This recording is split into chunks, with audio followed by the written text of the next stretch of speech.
There are moments that surprise and delight the mind and the senses.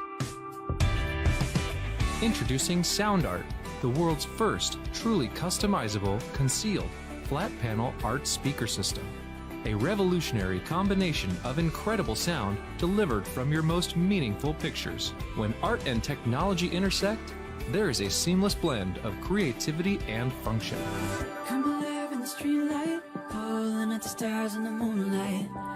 Every time I feel you close. With Sound Art, anyone can print their own artwork or pick from numerous licensed artwork that we have. The possibilities are limitless. Enjoy beautiful and amazing sound throughout your home. The entire surface of your artwork generates incredibly robust sound. Sound Art is elegantly hidden behind a high-grade, textured canvas wrap, bringing together the best of sound and art. This innovative design allows for a truly invisible, high-fidelity sound experience without bulky speakers. For licensors and other businesses, we are capable of producing thousands of units per day. We're using the highest quality materials to give you the best product available in the market. Everywhere you look, there's always art. What I like so much about Sound Art, that you could just pair it and play. Ansia, your art never sounded so good.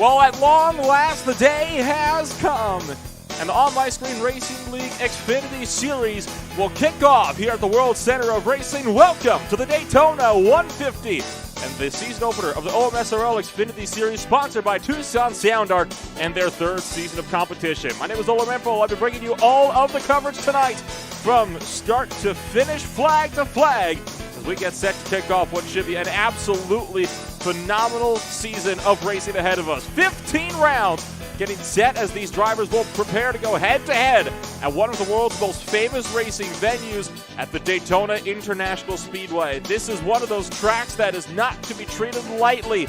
It looks wide, but boy, this track can tighten up in a hurry if things go wrong. Team games are all to play for here tonight, and I can tell you right now that the winners of last year's Team Championship, Badger Racing, are going to be looking to see if they can maintain their momentum coming out of last year and continue to get themselves sorted with a good season opener, the Daytona 150 here tonight. Meanwhile, in the Drivers' Championship, Matt Rucci, two-time champion so far in the season, and only for the first two seasons as well, as he gets set to go out and defend his crown for yet a third time in OMSRL Xfinity Series history.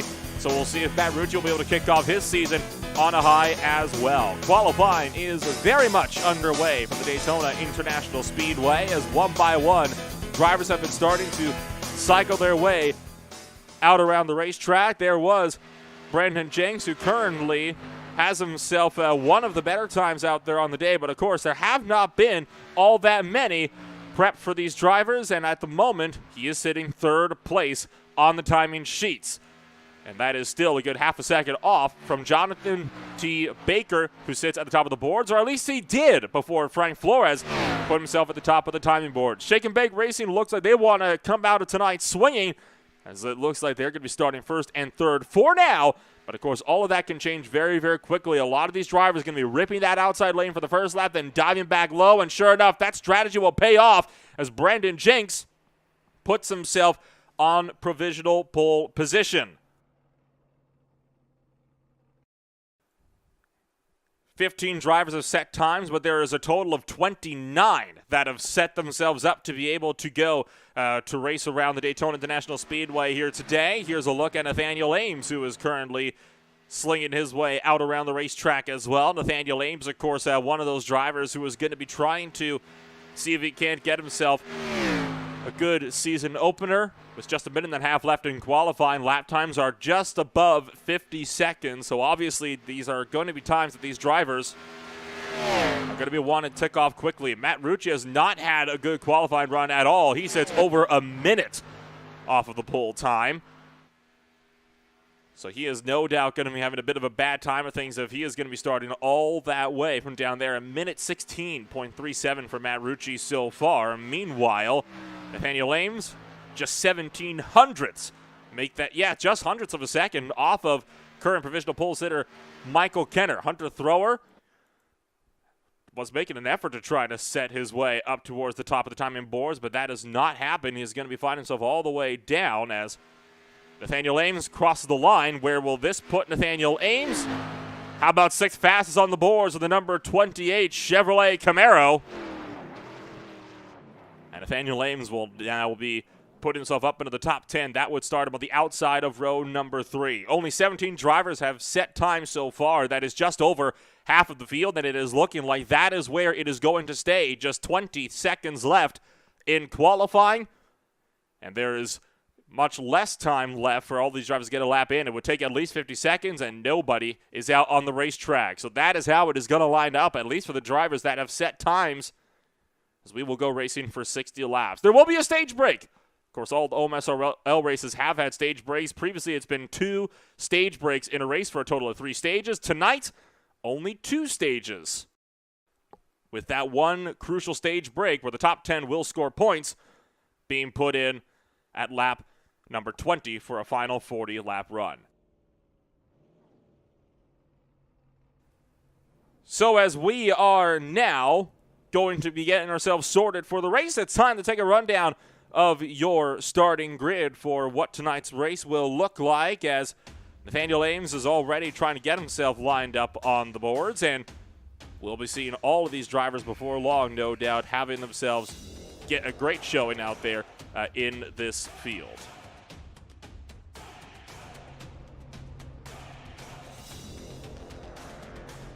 So starting on pole position, it will be the number 98 car of Michael Kenner with Hunter Thrower beside him on the front row. Brendan Jenks and Jonathan Baker will be in row number 2 and 3rd and 4th. Frank Flores rounds out the top 5 with Nathaniel Ames, a shake and bake teammate, down in 6th. Brad Prenger is going to be in 7th with Sean Kaiser in 8th. Jacob Noyes is 9th. Kyle Munson rounds out the top 10 with Jason Green and Barrett Morton down on row number 6. Moving on down to the field, Carson Hill and Justin Wilson in 13th and 14th. Robert Pattingale and Chad Wright 15th and 16th. Matt Rucci over a minute off of the top 16 cars with the last car to set a qualifying time. He'll start 17th alongside Jack Bulge. From there, you've got Colby Wells, Nate Brody, Jason McKeown, Logan Hamilton, Robert Peterson, Grant Peterson.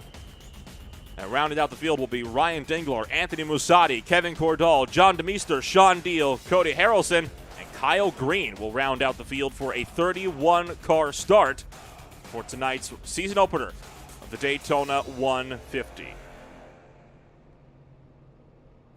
So it should be a very interesting race, to say the very least. Some drivers already trying to rev up those cars as we get set to go racing from the world center of racing for a total of 60 laps, 150 miles. Once again, stage break at lap number 20. Top 10 will be scoring stage points in that only stage break, with the winner of the stage getting 10 points. Second place will get 9, third place gets 8, and so on and so forth, all the way down to 10th place, who will receive just 1 point.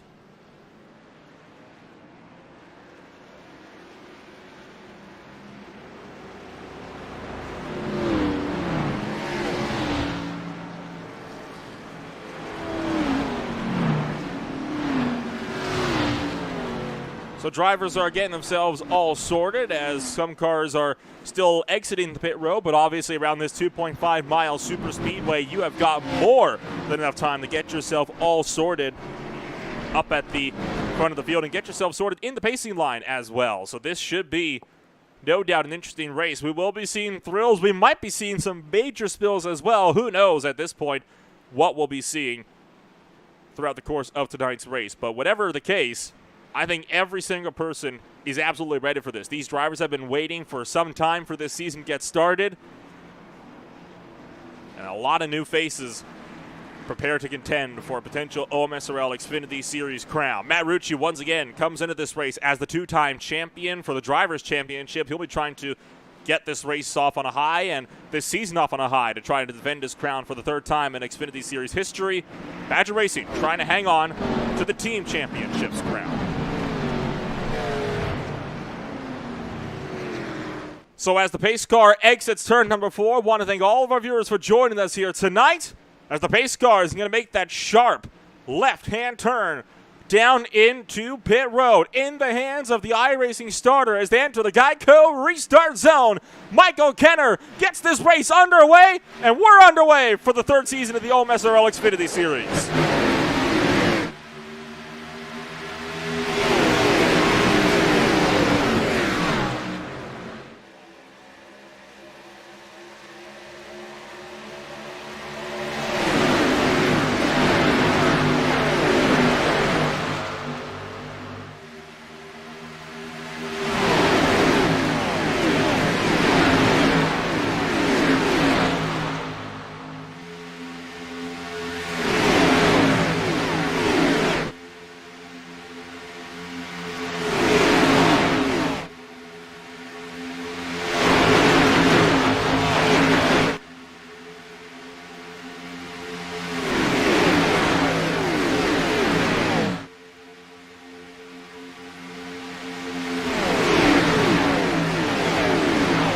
Kenner leads the first lap of green flag racing officially in the OMSRL Xfinity Series. Hunter Thrower currently is battling it out with Hunter Thrower.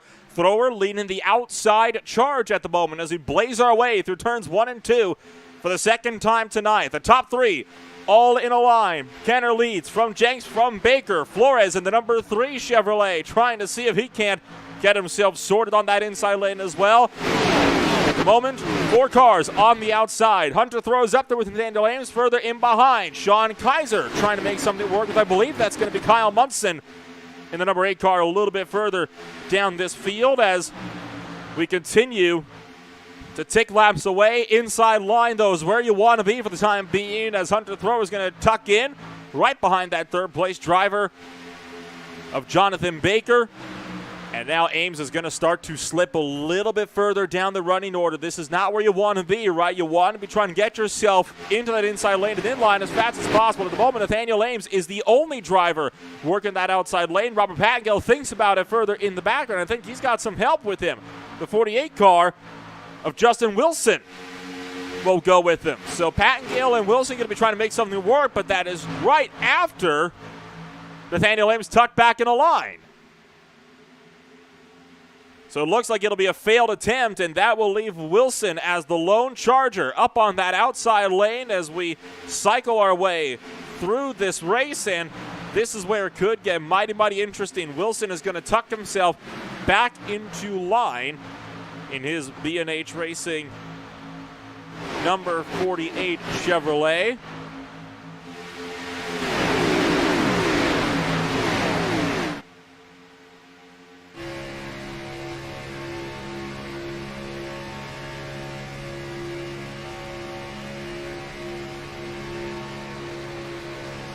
And all the while, Sean Kaiser trying to take it in line right behind him. Wilson, you're right on board with him now. He's going to move up to the top shelf because he sees someone else on that outside lane. Nathaniel Ames is now up on the top side, and he is wanting some help up there as well. Look at the draft that Wilson's able to get through the tri-oval.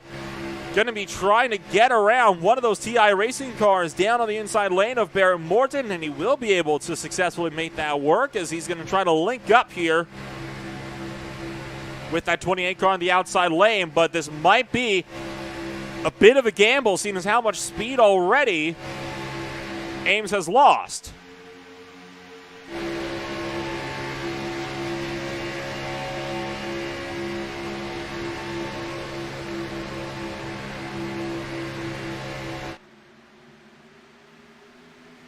Pattengill moves up to assist the 48 car once again as we exit turns 3 and 4. It's been a very civilized start so far. Up in front, Michael Kenner is continuing to lead the way up at the front of this field. So this will be a bit more intriguing here to see where Michael Kenner is going to go with this, if he's going to opt to stay out in front, because I feel at the moment a lot of these drivers are just more content to just kind of sit in behind. He is going to, of course, have to worry more about the cars behind him, because he's going to be the one that's going to be using up the most fuel by running there in the lead. 50% fuel tank limitations, remember.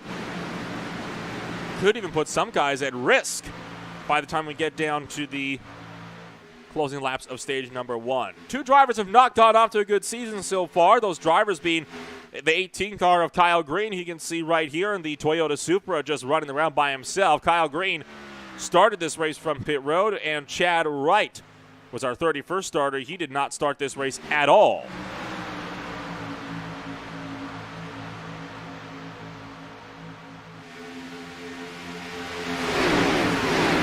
Robert Pattengale still working with Ames and Wilson to try to see if they can get that outside lane going, but it is going to be a rather difficult task for Pattengale to try to link up with Ames and Wilson successfully. Obviously, these cars can be pretty volatile if you go pushing in the corner, so a lot of these drivers are not going to be in too much of a mood to do that. And that is causing them to stall out just a little bit as they're trying to get around 2-time champion Matt Rucci, who's already had himself a pretty decent start. He's up 5 spots into the 12th position as it is. And Kyle Munson jumping up to the top shelf. He's losing time. This is starting to kind of create a secondary pack here that is starting to form. You got about first on back to right about the 12th, 13th positions, and then it's everybody else in behind. There's Kyle Green up on the top shelf, moving up and out of the way to allow drivers through. Wilson is going to tuck in a line, and who else is that on the outside line? I believe that will be Cody Harrelson in his Ford Mustang on that outside line in his number 04 Ford Mustang. He'll tuck in the line, and even further behind, Sean Deal running the outside lane as well in his B&H Toyota Supra, but with no help on that outside line. I think Sean Deal is kind of going to stall out here for the time being. He might be able to get some help from a lap car of Kyle Green up in front, but that would be a huge if. He would have to get a serious run first. At the moment, that run is really not what he seems to be getting so far. You do see Harrelson has moved back to the top shelf, but he's tucking it back in. I think Harrelson is more testing the waters, seeing what he can and can't get away with. Bit of a bump there between the two TI teammates. That was Nate Brody on Jack Bulch. Of course, TI Racing were looking in great shape to be winning the Corn Clash just last week at the Iowa Speedway. Oh, trouble! One car sliding up behind. Ryan Dingler goes into the infield grass. He'll rejoin at the exit of the Tri-Oval. What a save, as they were now halfway through stage number 1, or we will be this last time by. What a save there, though, for Ryan Dingler as he went flying off the circuit, entering the Tri-Oval. It was a really bad bump there. That could have gone all sorts of wrong. He was very, very lucky that he was able to maintain that. We'll ride on board with Ryan Dingler. Watch that. Look at the wheel work, just twisting the wheel left and right. He'll go to do some lawnmowing across the infield grass, but rejoin without any further incidents. So Ryan Dingler has lost the draft.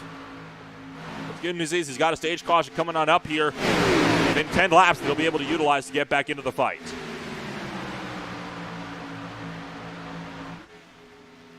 John DeMeester, you saw, get a little bit checked up as a result of all that. It was Kevin Cordall that had the really bad bump to the back end of Ryan Dingler. It was mighty, mighty unfortunate. We'll see if we can't get a look at this from Kevin Cordall's view. Dingler did dip below the line, but I don't think Cordall was all really expecting him to do that. But at the same time, I mean, it's pretty obvious he was going to come back up onto the track. So I imagine that might be one for the race stewards afterwards.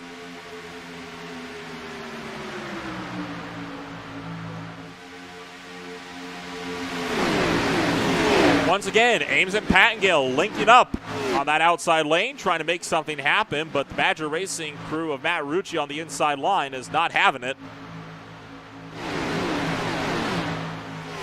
I imagine Sean Kaiser is not making this very easy up in front as well. He could have gone up at this point to help him out on that outside lane, but Kaiser, like others, is just wanting to tuck in line, and I think that's the reality that Ames and Pattengill are going to have to contend with for the time being. You just can't make something happen with so few cars up on the top end.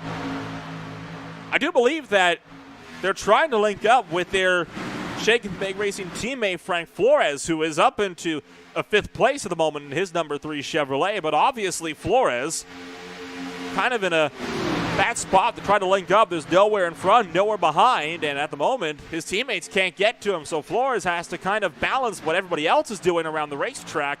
He doesn't have a team to help him out so far, and I think that is one of the big things that cannot be understated enough. You need to have teammates if you're going to be winning a race like this. You have to have those people that are willing to work with you. Badger Racing, obviously one of the huge teams in this league. The drivers being scored from that outfit: Ryan Dingler, Grant Peterson, Matt Rucci, Anthony Busati. But they've also got Robert Peterson, Kevin Cordall, Holden McGill, and Peyton Carroll all on that team as well. All-American Motorsports is one of the other bigger teams. They got 5 drivers. Morton, Munson, Kaiser, and Thor are being scored. Spencer Ray is not. And then TI Racing is the other big one. Nate Brody, Colby Wells, Jack Bulch, and Brandon Alphin being scored, while Bryce McKeown and Jacob Locklear are on that team, but they will not be scoring points for the team's championship all season long. You compare that to guys like Shake and Bake Racing, Flores, and Ames, and, well, Pattengill. That's about it. They only have those 3 drivers. It's a tough time to contend against a team that has got 8 drivers on their side, but if you know where you put your cars, you might just be able to make something work. Hamilton and Kyle Green for Dirty South Racing, they are both here tonight as well. Kyle Green is now 1 lap down. Hamilton currently running a little bit further at the back of the field as well. He's running all the way down in 21st. Obviously, Brandon Jenks and Tommy Gossett are here representing Reaper Speed Labs. B&H is in force with Bear Gutpold, Sean Deal, and Justin Wilson on the property. And don't forget Inconsistency Racing for Jacob Noyes, Carson Hill, Brad Pringer, and Nicholas Moore. And then there is the unknown Samurai team as well, Chad Wright and James Ross. But I believe only Wright, or at least Chad Wright, was the only driver that was here. He never made a start to this race.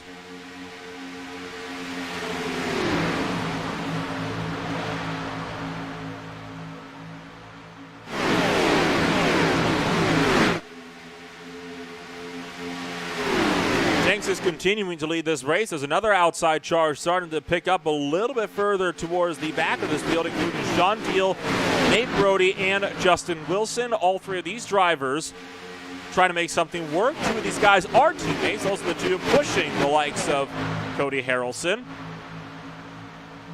As we slowly but surely tick these laps away. 5 laps left to go in stage number 1, and you can see that outside lane a little bit disconjointed at the moment, and the inside lane a bit kind of crossed up as well. It's not helping things. And a little bit further up the field, you can see another group of cars trying to make something happen on that outside line as well. But then there might be Noyes up on the top shelf. Whoa, and here come drivers. Pit stop's going to be underway. Sure enough, they weren't able to make it as a whole host of drivers into pit road, including McCune, Wells, Brody, and Bulch, all TI Racing teammates. This is a coordinated effort. Oh, and the 45 car missed the pit box, and so does the number 1. A lot of drivers missing their pit stops from TI Racing. That was not at all how they wanted that round of pit stops to go.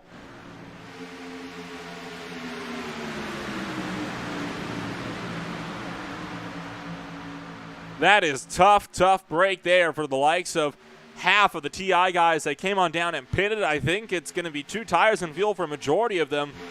And sure enough, the 51 car, Brad Pringer, being shoved by Jacob Noyes and the 69 of Carson Hill, all trying to push their way to the front. They're trying to make something happen. There's only 3 laps left to go in the stage. Hill's looking to make it 3 wide down in the turn number 1. He's going to think better of it and tuck back in.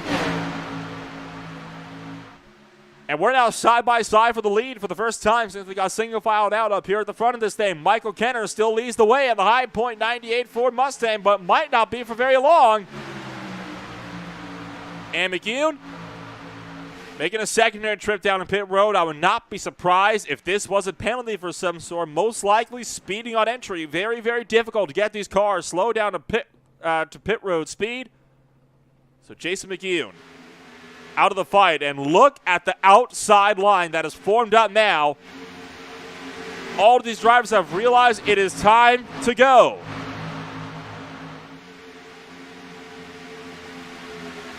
Michael Kenner leading the way. They're going to go 3 wide with the number 1 of Nate Brody. As Brody is left without any help, all of his TI teammates have fallen out as a result of a very much a botched pit run. Ryan Dingler coming on into pit road.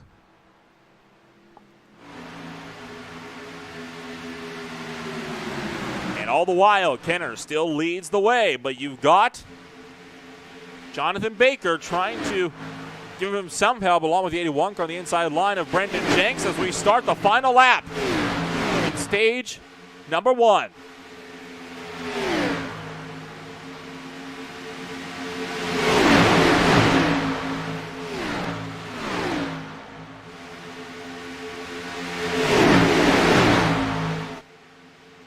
Onto the back straightaway. Brad Prenger is going to be into the race lead now, but not for long. Oh, there's a bump there. A huge bump from Jacob Noyes. Unsettles 51. That gives the momentum back to Michael Kenner, blazing our way down through turn numbers 3 and 4 as this field gets set to take away stage number 1. It'll be a drag race out to the start-finish line, but it will be Michael Kenner to win the opening stage on the night as the caution flag flies. And stage 1 is officially going to be in the books. And we have just wrapped up our first stage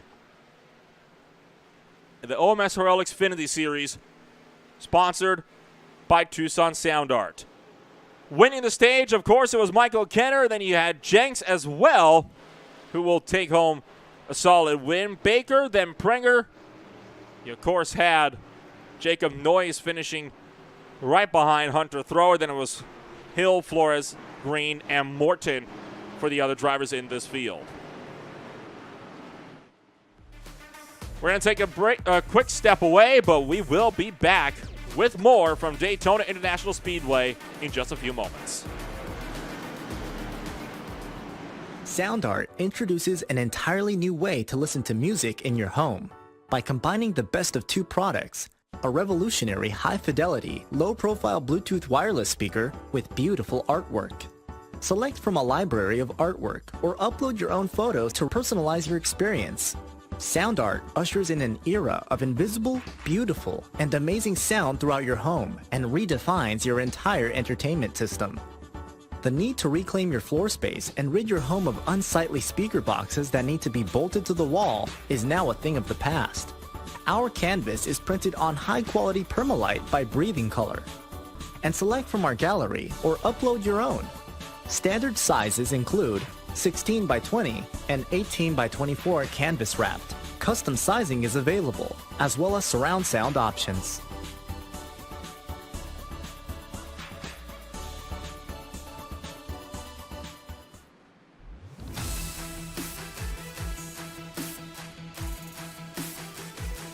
Welcome back to Daytona International Speedway, where we are under our... Oh, hello! Crash under the yellow flag! The 51 car of Brad Prenger has just been taken out on the back straightaway. What a time to come back, but we'll get a replay of this one down the back straightaway. I think he got hooked by, I think that was Jacob Noyes that just dumped Brad Prenger, causing a wreck on the back straightaway, and Carson Hill got into that as well. Everybody had to scramble. That is an interesting one for me. We'll get a second look at this one. I think it was Noyes trying to push Brad Prenger. And yeah, just hooked him in the right rear. That is an embarrassing incident to have happen right in front of him. Then, of course, Carson Hill got into that as well. So under caution for the first time today. A lot of drivers are in a pit road, but you might have noticed, where the heck is your Stage 1 winner? Well, he is all the way down down the order as your stage winner, Michael Kenner, did come down early for his pit stop, and he will be in for a second time. This is an interesting call here as one person has stopped on pit road. That is Anthony Musatti, who I think missed his pit box, judging on what we may have just seen.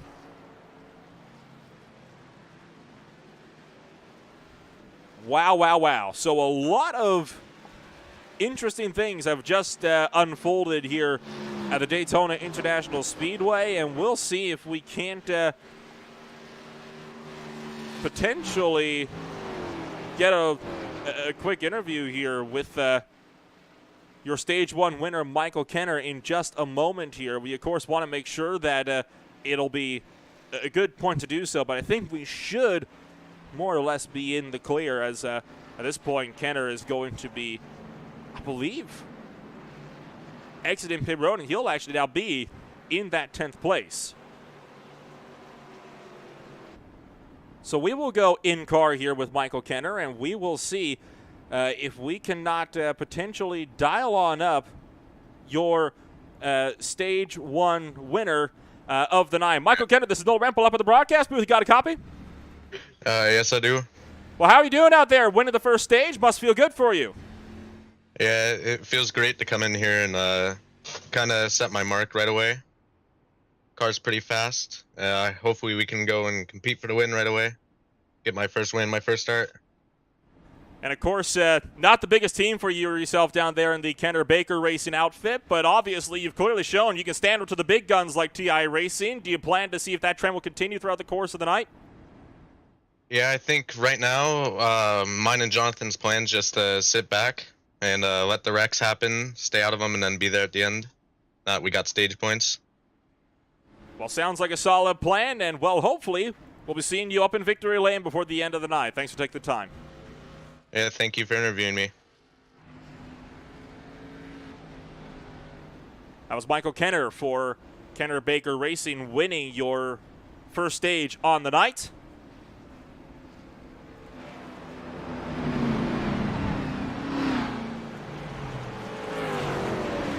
As we are still under the first caution of the afternoon, and now with the lights out aboard the pace car, we get set to go. Back green flag racing. Jonathan Baker going to be up there in the mix as well. With Jonathan Baker, teammate to Michael Kenner and the Kenner Baker Racing crew.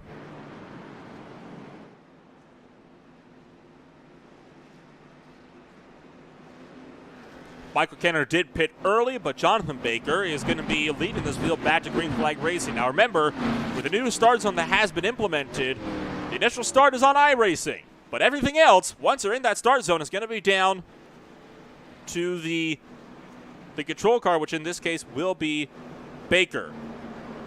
Lights have flashed back on to the pace car as potentially another wreck for Colby Harrison, as this is going to be a rather interesting moment. I have seen that he has wrecked on the timing boards, but he might have just blinked out of existence. I'm not sure what the reason for the yellow flag extension was, but if I had to guess, it would have been drivers not all caught up with the field and not all in their correct positioning, as Morton, Brody, Peterson, Harrelson, and McCune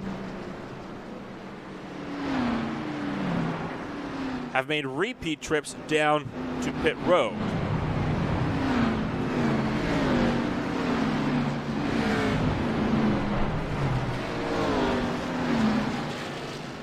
Want to once again thank Tucson Sound Art for sponsoring the OMSRL Xfinity Series and making stuff like this broadcast possible. Tucson Sound has been getting more and more involved in the sim racing community lately. I know they sponsor, at this point, 3 separate leagues. I tell you what, they make some mighty fine products as well. So, Tucson Sound Art, your art never sounded so good. And you can visit them to check out their pricing to see what might fit for you at www.tucsonsoundart.com.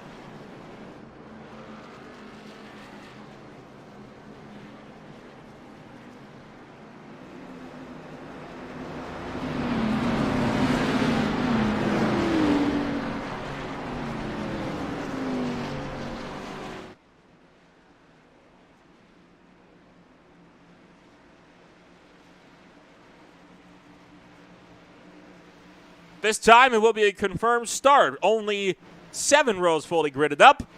Pace car is down and in. It's up to Baker, and he launches. Well, we're back underway.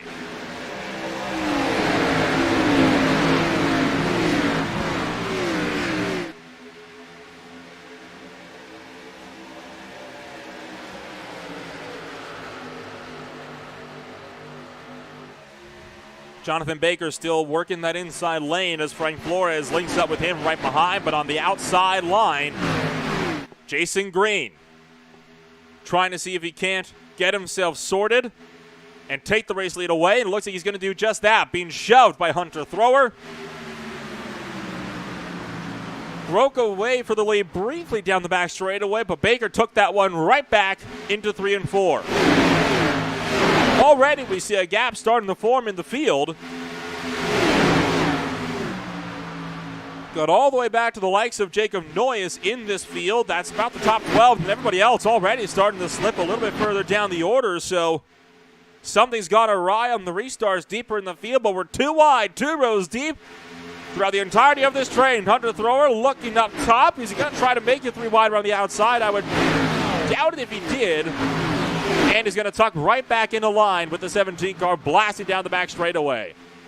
Now Thrower being shoved by Matt Rucci up to the back bump of the 17 car, who once again is able to pull the outside lane and get that momentum out of turn number 2, but it's not enough to break clear with the race lead down to the turn 3. You're really going to have to work a little bit harder at that, and you're going to need some really good pushing up if you want to get yourself sorted. And look at how disorganized the entire back 2/3 or so of this field is.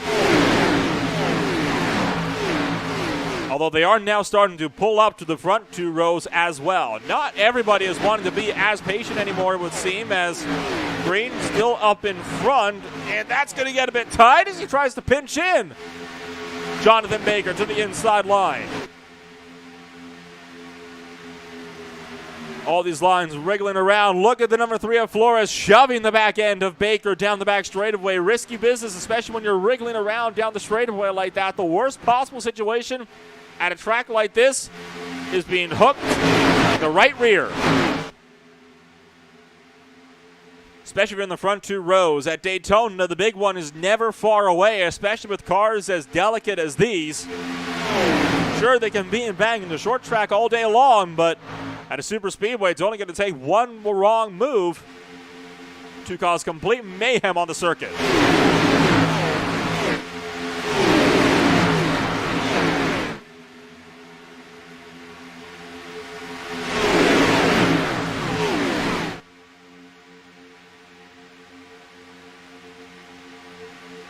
Green still up at the front of the field. He's going to come down. Oh, and he's going to block Jonathan Baker. That was a mighty risky move there.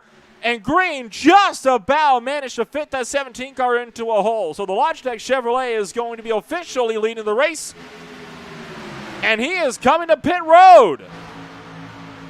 Jonathan Green is pitting, and he locks it up on the entry. To me, that screams like a black flag. No way he would be coming down to pit road this early unless there was something really, really wrong.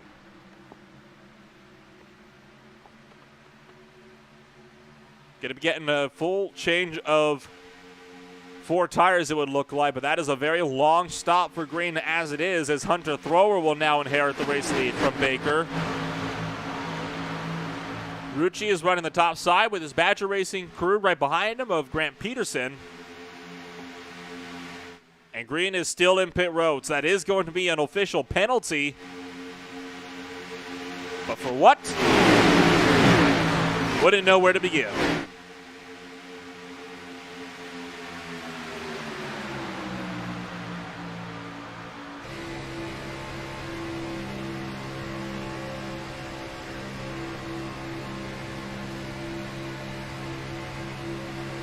Hunter Thrower still leading the train at the moment, but it is going to be a tough sell with a lot of cars right behind him that want to get through,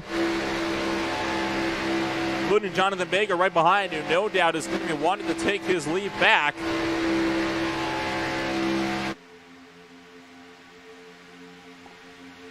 Matt Rucci on the top shelf, could be contending for the race lead. I think he will lead that last lap at the line.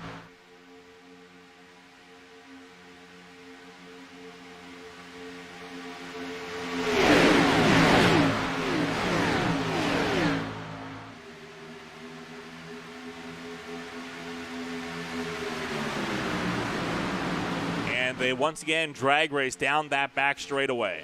We are over halfway through this race. Oh, Ames!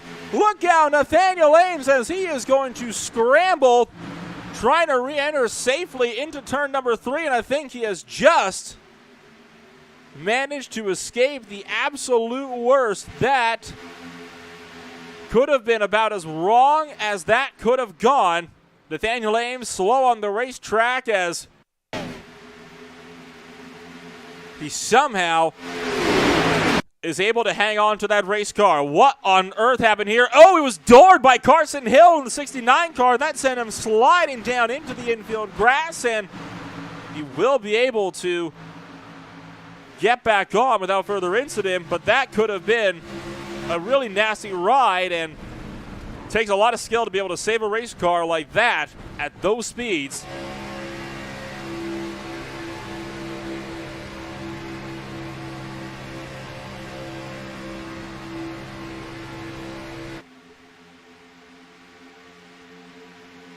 And all through the while of that, Matt Rucci has officially taken away the race lead, but he has left teammate Grant Peterson out to dry on the outside line. So Peterson will no doubt be trying to find a way to get back through and get up there with his Badger Racing teammate to lead this thing, while Jonathan Baker is more than content, I imagine, to just ride around in second for the time being.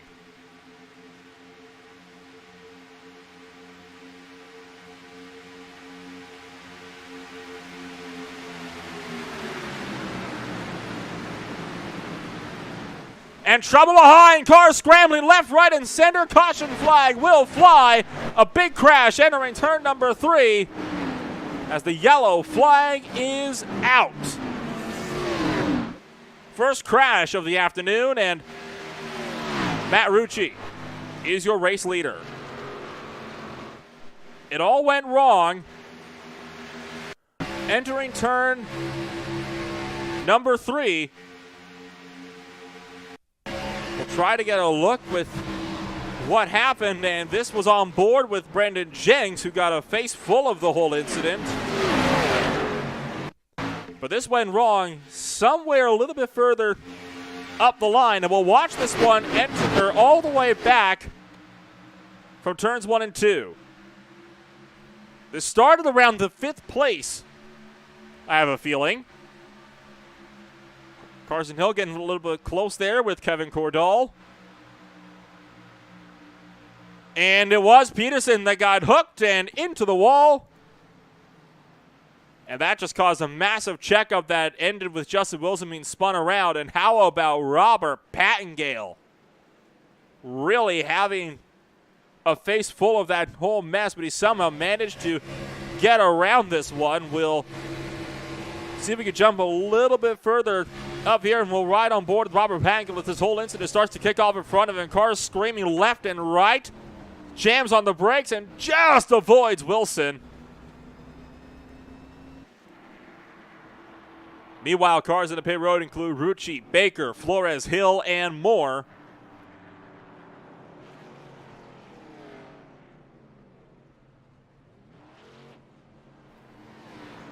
So first crash. That brings it a caution of the evening, as Matt Rucci was the first in. He will be the first car out as well.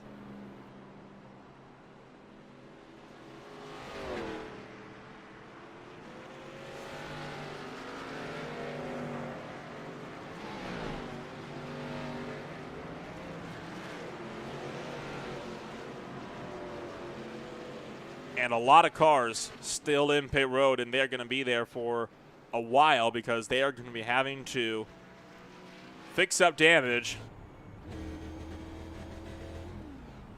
A yellow flag might shake things up. Matt Rucci was the first one in. He will also be the first one out.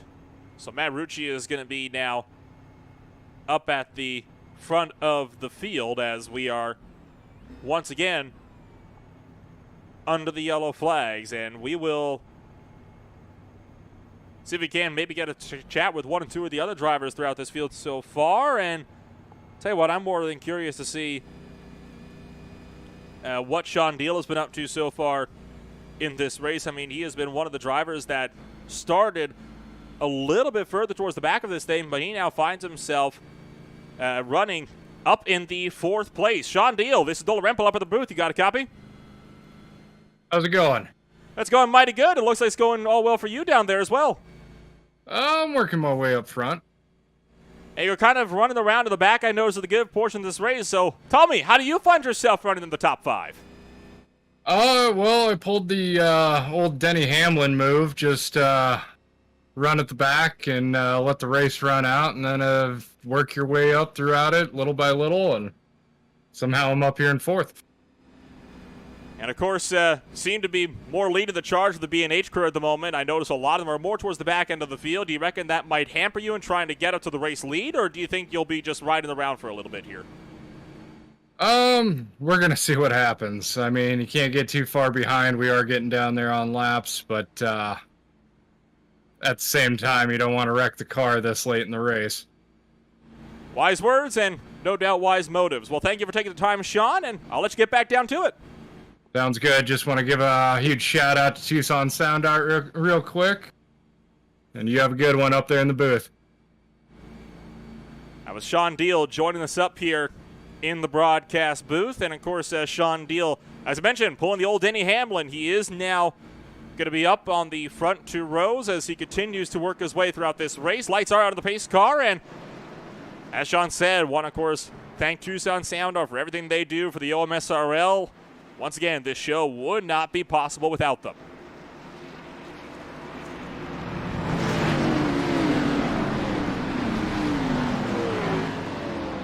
Coming to the end of our second caution on the night, Rucci picks the outside lane for the restart.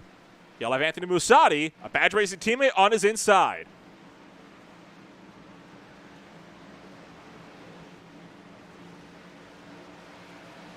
Pace car is off, green flag flies, we're back underway.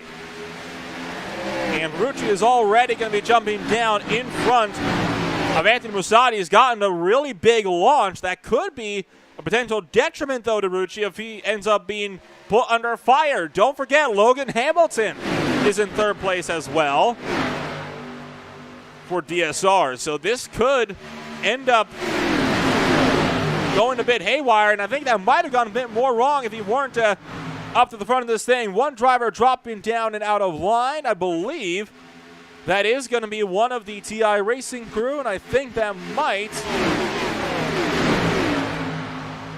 If it is one of the TI Racing guys, isn't it? Falling way back towards the end of the field there. So somebody clearly didn't like what they were seeing up in front and decided they would rather just ride around for a little bit.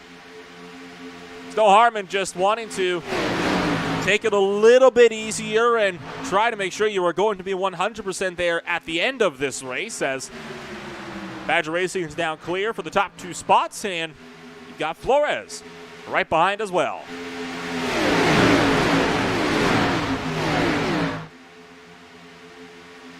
"23 cars still remain on the lead lap.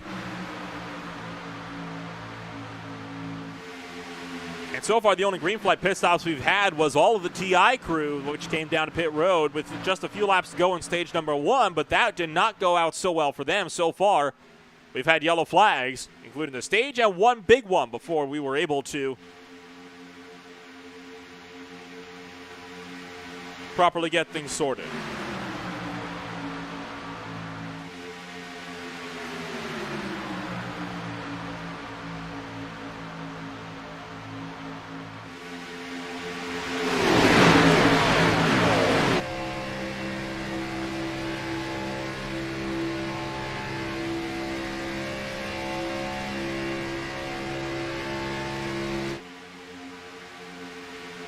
Briefly took a ride on board there with Anthony Musatti as he continues to try to push Matt Rucci to the front.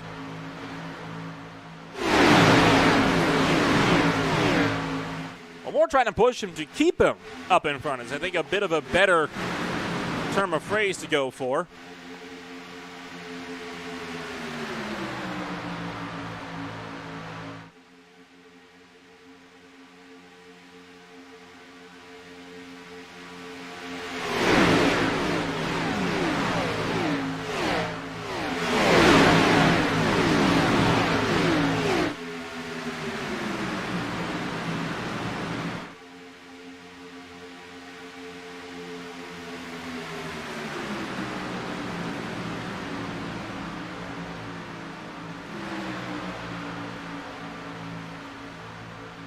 Of course, even though we are going to be leaving one of the fastest racetracks in the world, that doesn't necessarily mean that we are going to be done with fast racetracks. It will be Michigan International Speedway coming on up in 1 week's time as Hamilton has set up the outside charge. Being shoved by Sean Deal. They're up now into the top two. Now, will Hamilton bail out or will he pull Deal with him? It looks like he is going to be pulling Sean Deal with him, and they're going to be clear for the top two spots. What a move there, what an effort. Oh, but Sean Deal is going to completely betray Logan Hamilton. Hamilton didn't jump down. Deal beat him to the punch as Sean Deal inherits the race lead of the Daytona 150. Hamilton still up on that outside lane, trying to see if he can't pick up some momentum while the 17 starting to lose a little bit of ground. That was Jason Green, who is, of course, lapped traffic. More just heading up this field. Jacob Noyes, one of the drivers on the outside lane that helps to run the OMSRL, and he is trying to shove, Hamilton up to the front.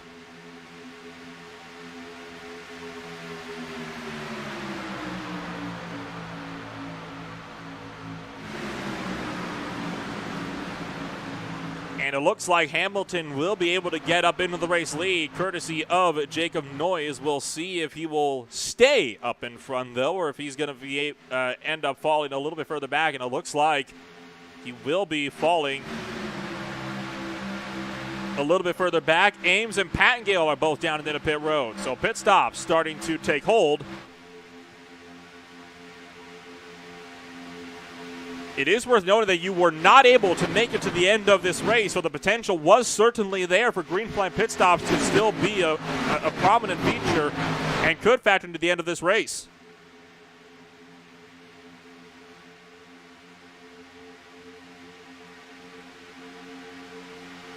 Five cars in the charge of the outside lane. You got Hamilton, Noyes, Hill, Cordall, and Dingler. Of course, Ryan Dingler is a lap down, and he's actually battling it out,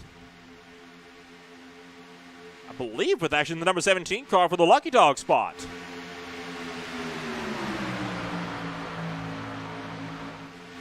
Still side by side at start finish as we rumble down to the turns 1 and 2, and once again, I think this is the kind of rhythm we're going to be able to get ourselves set into for the majority of this race. As Justin Wilson has made his next trip down in the pit road, and he will be taking Jason McEwen with him. Oh, that's a bit risky there. The number 51 car of Brad Prenger was caught at a very rapid pace. He's going to fall back. Oh, he's going to drift onto the apron, though. Can't be doing that. He's going to slam on the binders and will be able to make it out of the corner, and here goes several drivers. Munson is going to be pitted in. So is Kaiser and Hunter Thrower. Kaiser going for the overtake in the pit road, and I think he actually managed to make that one work, and it is. Sean Kaiser gets past Kyle Munson into pit road. So green flag pit stops once again picking up as Kevin Cordall is making it 3 wide down the back straightaway. That didn't last for too long. He's going to tuck into the outside lane, and I have a feeling one of those drivers ended up cutting him a little bit of a break. 3 wide at Daytona, very, very risky business. 4 wide, not happening.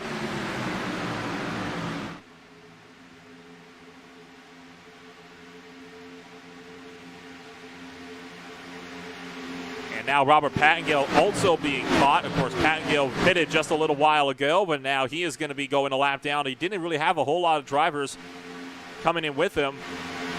None of his teammates went in with him either, so Robert Pattengale not at all what he was hoping to have, as we are now 15 laps to go.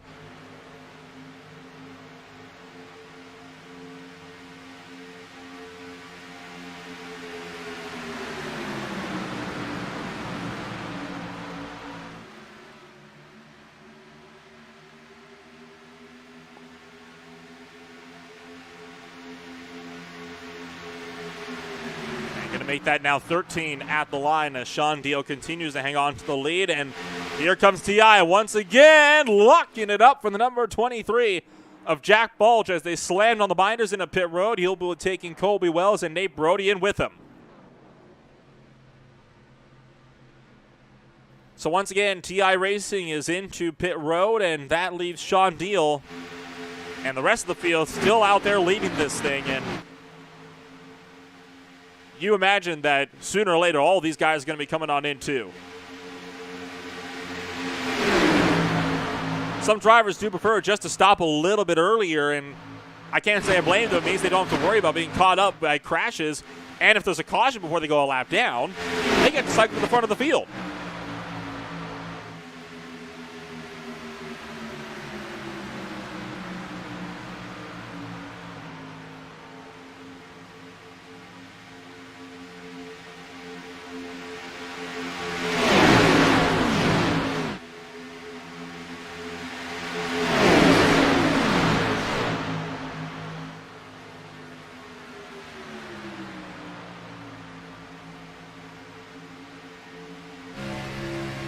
On board with Logan Hamilton as he continues to try to sort himself out. Trying to get a run on Sean Deal around the inside lane, really trying to pinch him in out of turn number 4. It's getting to be a little bit hectic up here at the front of this thing as they once again drag race it out to the start-finish line.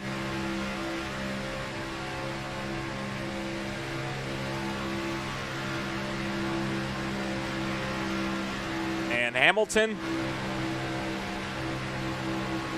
still really leaning on that door, not giving Deal an inch to breathe as he continues to scrap for the race lead. Now, I think Deal kind of can thank his stars that he's got a lap car of Jason Green helping him out on the inside lane, because I imagine Kevin Cordall would be more than eager to go for the spot himself and try to make a run of the race lead, but that's just not what you can do when you still got 11 laps left to go. At this point, if you get yourself up to the front of the field, you only set yourself up to be overtaken in the last lap.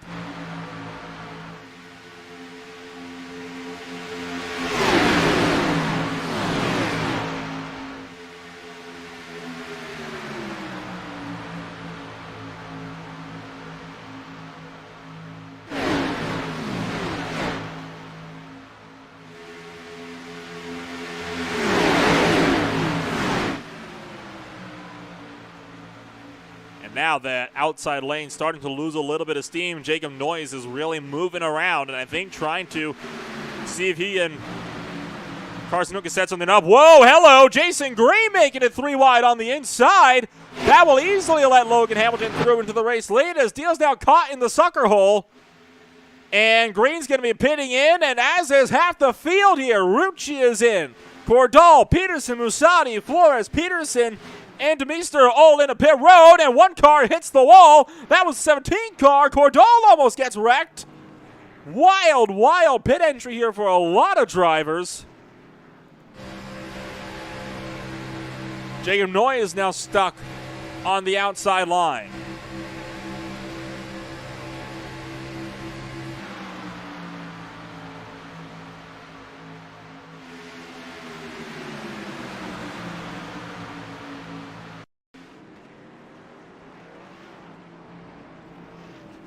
The 17 car had made some pretty significant contact with that inside wall. I think we'll get a look at this one here, locking it up, locking the fronts. Oh, the back end slid out, and that's causing the swing. Oh, he actually kept it out of the wall.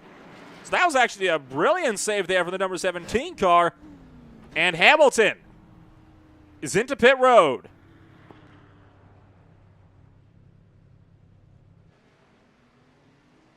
So it's Hamilton, Deal, Dingler, and Noyes all in a pit road. Here are the drivers that have stayed out. Kenner, Baker, Jenks. They are the last 3, I believe, that are going to be having to pit at the moment. If you take into account the stint length so far, it does look to be that way. These are going to be the last 3 that we have yet to see pit this time around. So will they be pitting in this time by out of turn number 4? They will not. They will stay out an extra one.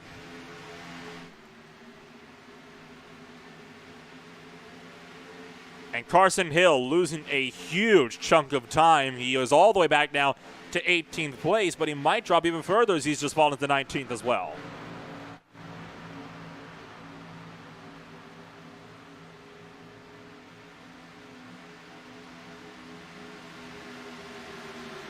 Less than 10 laps to go in the Daytona 150 for the OMSRL Xfinity Series, sponsored by Tucson Sound Art.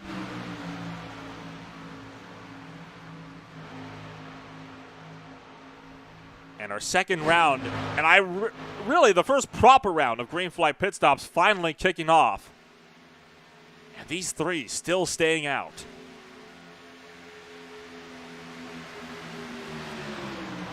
They're going to have to be getting low on fuel at this point in time, as this is now our biggest battle in the field. There is where everybody is currently at on the racetrack. Rucci and Wells lead this second really major train. And TI is formed on the bottom, Badger up on top.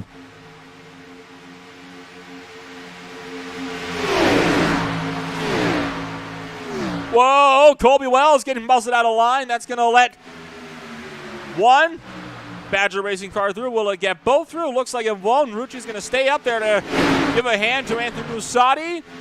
But he is now going to commit down low and chop off the TI Racing run as they scramble to the apron down the back straightaway, then immediately back up top to his teammate. Now that is how you properly block a run and shut down a charge from a rival team on the inside line. They lost 4 spots on track as a result of that one, and it has just put Matt Rucci in the net race lead.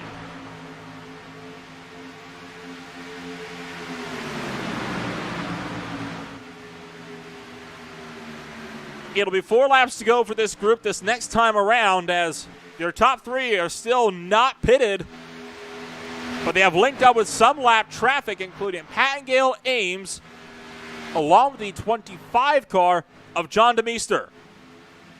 And they continue to stay out as they take 4 to go.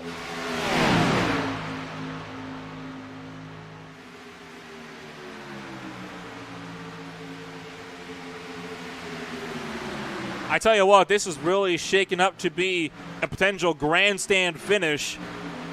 Daytona has a reputation for having some of the more exciting finishes in the stock car racing scene. It would not surprise if we saw one of those exciting finishes here today, especially as TI Racing tries to unsettle Badger Racing's team championship crown by capping off a good old 1-2 at Daytona.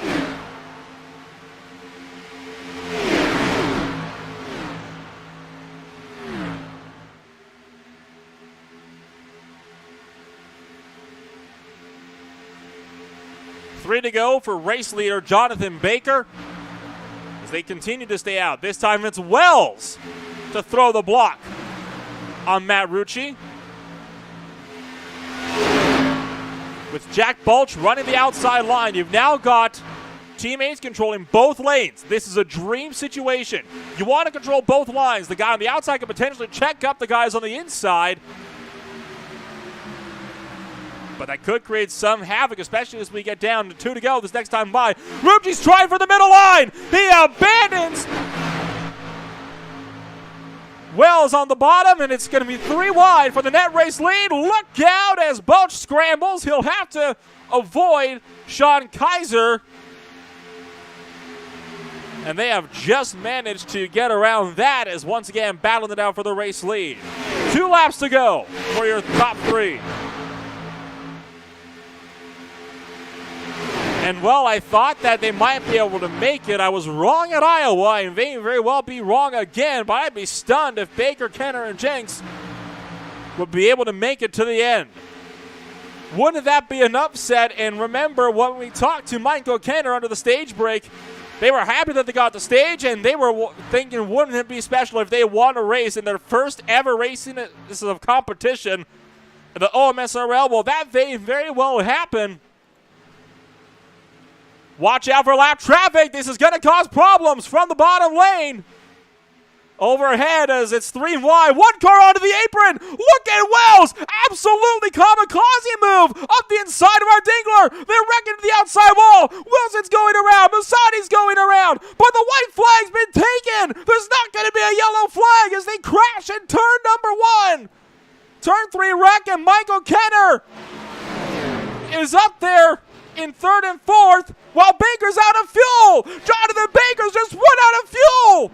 This is just the most dramatic thing I think I've ever seen as Baker runs out. Kenner and Jenks are limping. I think Jenks is out of fuel.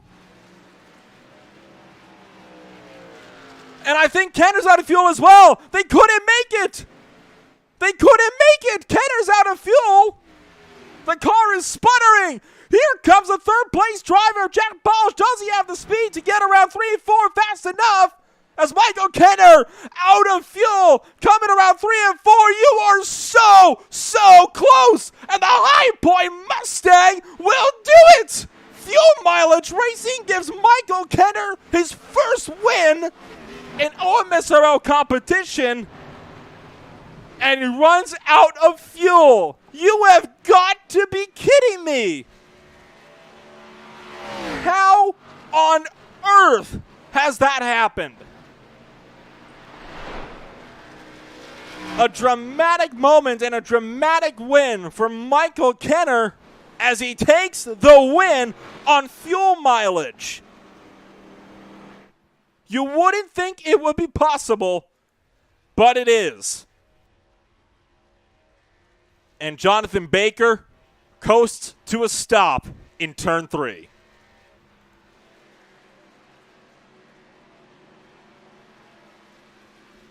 What a ride. What a roller coaster of a finish. Fuel mileage?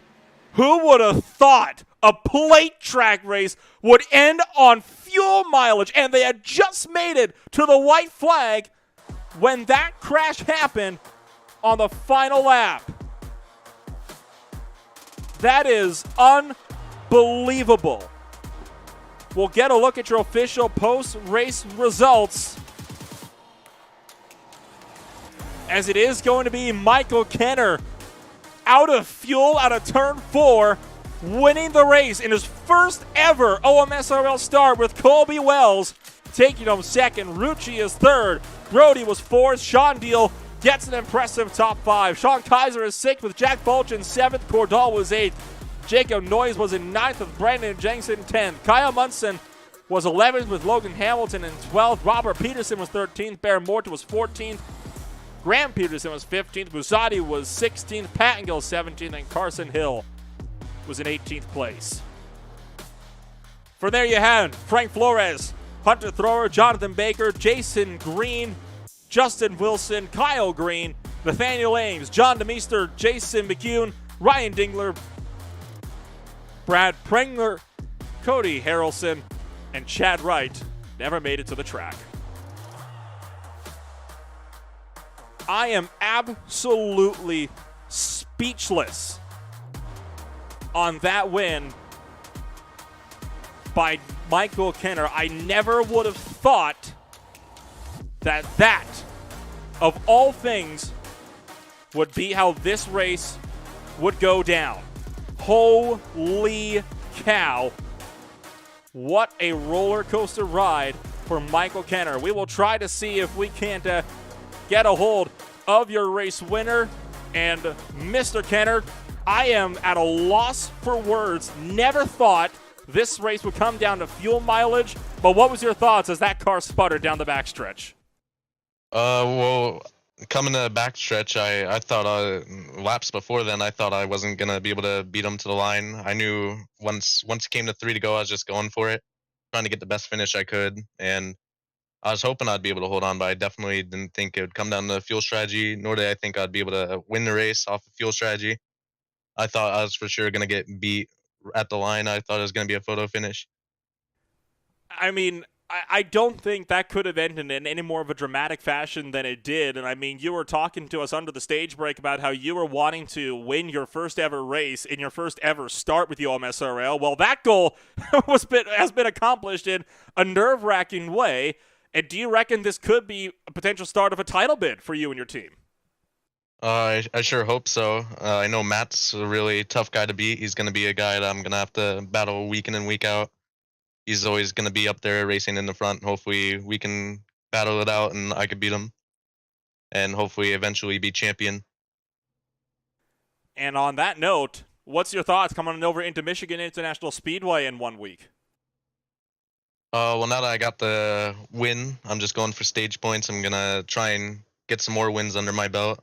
And I just want to be consistent and run up front. That's really the main goal. Try and get Jonathan to win as well so he can make the chase. But yeah, the main goal is just probably be consistent and get good finishes from here on out. Well, that sounds like a solid plan. You got to start somewhere, and I will say, you started it off on a really big high here at Daytona. Before I let you go, anybody you'd like to shout out for that number 98 car? I'd like to shout out Jonathan for helping me. If he didn't pull in front of me and pull me, I probably would not have made it. And then also the 81 for sticking with me and Jonathan throughout the whole run and saving with us and getting us farther up and getting us a bigger lead. And thank you for taking the time to join us here tonight. Congratulations on your first ever win in your first ever start. Hopefully it'll be the start of big things for you in the OMSRL. We'll talk to you later. Yeah, thank you. That was Michael Kenner joining us up here in the broadcast booth from Victory Lane. And I have to say, I still think that could not have been any more of a dramatic finish than we could have possibly hoped for. I don't see Colby Wells present with us at the moment, so we'll see if we can't instead try to catch up with our third place driver on the night. As I tell you what, it was quite the ride for one Matt Rucci, who comes home third place in tonight's race. And, well, Matt, wasn't quite how you wanted the race to end. I imagine you were going for victory lane, but, hey, third place, that's still a good place as ever to kick off a third title defense. Yeah, I mean, it's not too bad. I mean, I'm just surprised by Michael, being able to make it there at the end while we're stepping over each other at the back there, trying to catch up. But, it was a crazy race there at the end, fuel mileage. And, it made for one hell of a Daytona race. A lot of blocking, a lot of 3 wide. It was a lot of fun. Good first race.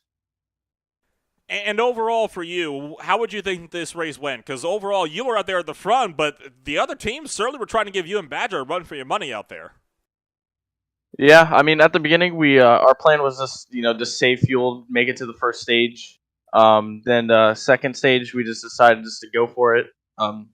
That's when we were able to get some track position there. I thought we made the right call there at the end, pitting. We were able to get in a big pack there. It honestly worked out perfectly, but it was a lot of fun. And do you have any thoughts as we get set to roll over into another high-speed track in Michigan? Arguably a bit more of a technical track, but could be an entertaining one as well. I just realized I probably should actually have unmuted myself before I asked that question, so I'll ask it again. Really quickly, your thoughts on Michigan coming up in just 1 week. More of a technical track, but could still be an entertaining one. Yeah. I mean, I feel like there will be a few grooves to run at. These Xfinity cars are just pretty good anywhere. They produce really good racing. It's a lot of fun. I'm looking forward to it. Hopefully, we can get the bottom groove and the top groove, kind of spread out the track and put on a good show. Well, I guess before I let you go, then here, Mr. Rucci, anybody you'd like to shout out for that Badger Racing number 88? Yeah, just Badger Racing itself, and Michael for getting the win. I invited him a few hours before the race, and he was able to win it. So I'm happy for him. And well, thank you for taking the time to join us up here tonight, Matt, and best of luck next week in Michigan. Thank you. It's Matt Rucci, second place, joining us up here in the broadcast booth. And we are going to continue our trip on down through the field. Obviously, Colby Wells, we are not going to be able to get a hold of our second place finisher. But, hey, got to talk to somebody, so we may as well talk to one of the other drivers in the B&H crew as Sean Deal finds himself running in fourth place by the end. Well, Sean, you were in fourth. You made it up to the race lead for a good while there, but doesn't look like the field wanted you to stay there. Well, got shuffled around a bit there at the end. That pit stop, I missed a shift coming out of pit road, slowed me down a bit, couldn't catch up with the other two guys I pit with, so slowed us all down, unfortunately. And found my way back up to a top 5, though. I'll take that.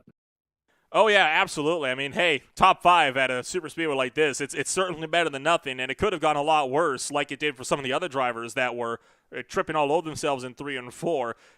What was what was kind of going through your mind as all of that was happening behind you coming to that white flag? I try not to look in the mirror, especially at super speedways. I like to just worry about what's in front of me, unless I'm in the lead and everything's behind you. And, well, we've asked first and third, so I may as well pop the question to you as well. What's your reactions on Michigan coming up in 1 week? You looking forward to it, or are you dreading it? A little bit of a similar track, but a whole lot different. Actually takes some skill, and you definitely got to save some tires. I'm excited for it. Super speedways have always been kind of boring to me. I'm excited to go to a more technical track next week. Similar but different. I think that's a fairly good way to put it. Before I let you go, then here's Sean. Anybody you'd like to shout out for that B&H Racing number 44? Absolutely. I got Justin Wilson down there. He was the only other teammate that was able to show up today, unfortunately. Big shout out to him. And Barrett couldn't be here tonight. Shout out to him, everybody with the B&H team. And once again, a huge shout out to Tucson Sound Art. If it wasn't for them, wouldn't be here. And you wouldn't be broadcasting. Absolutely. Got to thank the sponsors where sponsors are certainly due. Well, thank you for taking the time to join us up here tonight, Sean. Congratulations on the fourth place finish, and hopefully one better when we go racing in Michigan. Absolutely. Thank you. You have a good one. Well, that was all the interviews we're going to have time for one night, and I tell you what a dramatic way to be kicking off a season race here over at the Daytona International Raceway. It's time for us to say farewell, though, from the World Center of Racing, but next week is the Two Girls in the Leaf 150 at the Michigan International Speedway. As Deal said, similar, but very, very different. Much more technical, but still has the exact same speeds. We'll be seeing you guys all there next time for more racing action of the OMSRL Xfinity Series, sponsored by Tucson Sound Art. What a night.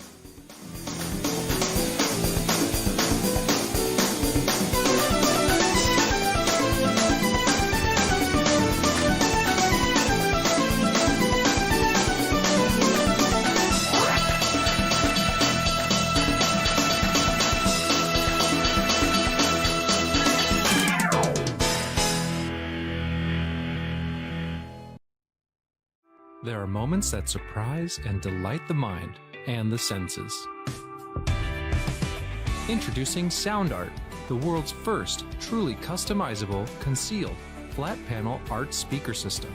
A revolutionary combination of incredible sound delivered from your most meaningful pictures. When art and technology intersect, there is a seamless blend of creativity and function. Come alive in the streetlight, pulling at the stars in the moonlight. Every time I feel you close. With Sound Art, anyone can print their own artwork or pick from numerous licensed artwork that we have. The possibilities are limitless. Enjoy beautiful and amazing sound throughout your home. The entire surface of your artwork generates incredibly robust sound. Sound Art is elegantly hidden behind a high-grade, textured canvas wrap, bringing together the best of sound and art. This innovative design allows for a truly invisible, high-fidelity sound experience without bulky speakers. For licensors and other businesses, we are capable of producing thousands of units per day. We're using the highest quality materials to give you the best product available in the market. Everywhere you look, there's always art. What I like so much about sound art, that you could just pair it and play. Ancia, your art never sounded so good.